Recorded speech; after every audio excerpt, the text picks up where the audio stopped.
way, showing off their incredible size, speed, power, and complex learning abilities. These behaviors keep our whales active and engaged. SeaWorld's killer whales have inspired generations all over the world, and we are excited to share their story with you today.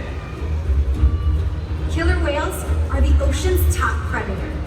They use cooperation and communication, not just size and strength, to take their place at the top of the ocean's food web. At the bottom are small animals, like krill.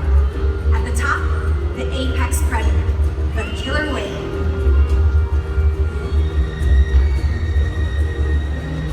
Killer whales are as big as a bus, faster than an Olympic swimmer, high-flying and powerful.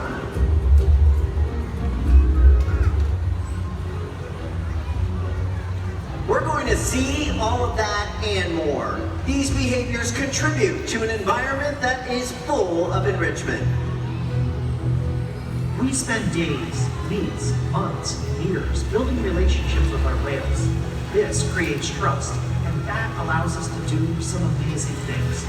For example, when you visit the doctor, you present your arm to draw blood, or step on a scale to see how much you weigh. It's much the same with our whales. Today, we'll see the whales moving together in unison. These synchronized behaviors strengthen social bonds and enable them to problem solve as a group. Working together as a team makes them the ocean's top predator. Scientifically known as Orcinus orca, commonly referred to as killer whales. Here at SeaWorld, we like to call them Katina, Nalani, Malia, Trua, and Makaio, our killer whale family. Makaio is the youngest whale at just 11 years old, and the oldest is Makaio's mother, Katina, who this year celebrated her 46th birthday. Katina is also the matriarch, or the leader of our pod. Now here at SeaWorld, our training techniques create a language between us and the whales. It's a language of learning through positive reinforcement, encouragement, commitment, and care. Through these techniques and our relationships, the whales learn to trust us. They even learn to take an active role in their very own health and well-being. Now, this is one of the first healthcare, or what we call husbandry behaviors, we train the whales. This is a position in which we would ask for a voluntary blood sample. The whales are trained to roll ventral or upside down and present their tail flukes. Not only does this position give us a great look at Trua's entire body, but it also gives us access to the blood vessels, which are easily seen on the white undersides of his tail flukes. Our veterinarians collect a blood sample at least once a month, and as you can see, the whales are trained to remain calm and relaxed throughout the procedure. Now, if you watch us as trainers, we're always rubbing down the whales, sometimes on their backs, sometimes on their bellies, sometimes on their flippers or their tail flukes. The whales have very sensitive skin, and this is just one way we can reward them for remaining calm throughout procedures like this, and it's also a really cool way for us to strengthen our relationships with the whales. Blood samples are just one way we can make sure the whales are staying healthy. This is another important diagnostic. This behavior is actually how we weigh the killer whales, simply asking them to slide their bodies up and out of the water onto a giant killer whale-sized scale that we have in one of our adjacent pools. You'll notice that the portion of Makaio's body, from his dorsal fin to his tail flukes, is still in the water. That is the powerhouse of the whale. It's called his peduncle. Very muscular, very heavy. If we were to weigh Makaio with his peduncle still in the water, we would not be weighing the whole whale. So we solved that by simply asking him to raise that peduncle up and out of the water.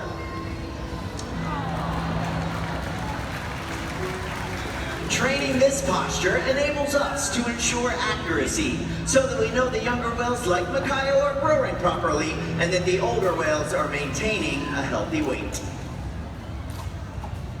And the care isn't just physical. Mental stimulation and play are vital, and we surprise and engage with our whales at every opportunity. Play is how killer whales teach their young to hunt, and for the adults, play is important too. It seems that they just enjoy having fun. Making time for play is an important part of life for killer whales and for us. Did you guys know that killer whales love to play? They actually learn a lot by playing, and they also learn through things called mimicry and observational learning. From a very young age, killer whales learn important life skills by playing games like follow the leader with their mothers and other whales. And we are going to put that to the test today with Trua and everybody on this side of the stadium. Are you guys ready to have some fun? All right, you guys hang tight. We'll be over there in a minute. This side, if you would like to participate and you like bubbles, stand up. Here's what we're gonna do. We're playing Killer Whale Follow the Leader. You're gonna be the leader. What do we got on deck? We're gonna do a behavior called a hula. Step one, everybody glue those hands down to your side. Nobody move those hands. Now when I say go, not before. When I say go, you're gonna turn around in a circle 2 times and stop. All right, True is watching you guys. Ready, team? Go! Turn in a circle 2 times. All right, stop. He's got it! Nicely done, everyone. As you can see, he was watching very close. Killer whales are very curious animals, and we often see them jumping completely out of the water to get a better look around. And Trua is going to show that off as well with a jump we call a bow. Over at stage, when we see him, let's give him a great big cheer. All right, I told you guys we were coming this way. You're up. Everybody on your feet. We're going to do a behavior called a breach. Joe is teaching you the signal. 2 fingers down and over your left shoulder. On the count of 3, here we go. 1, 2, 3, go! Nice breach signal, everyone. Now, like a bow, killer whales will breach to get a better look around, but more often than not, they breach to show off. So here's Makaio showing off.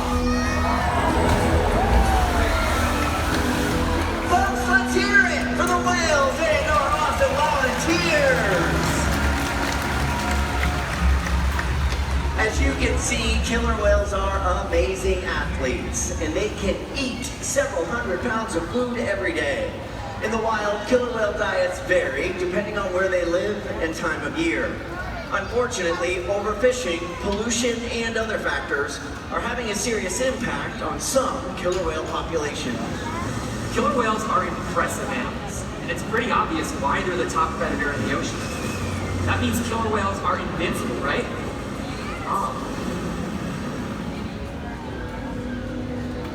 Killer whales depend on a plentiful food source and a clean environment.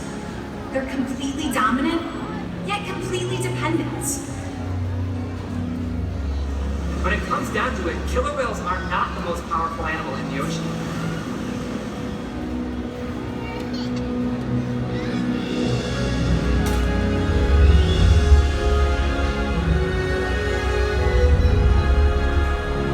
Their future depends on you. Through your actions. Through the choices we all make. We hold the future of killer whales and the oceans in our hands. Killer whales continue to surprise and amaze us. They're the perfect ambassador for the ocean. Limitless, connected, powerful, but still vulnerable. The challenges that we face can seem insurmountable. Don't give up. Be inspired. We can make a difference. The ocean needs our help, and that seems overwhelming. But together, we can make it happen. There's so much to learn. So much to protect. So much to explore.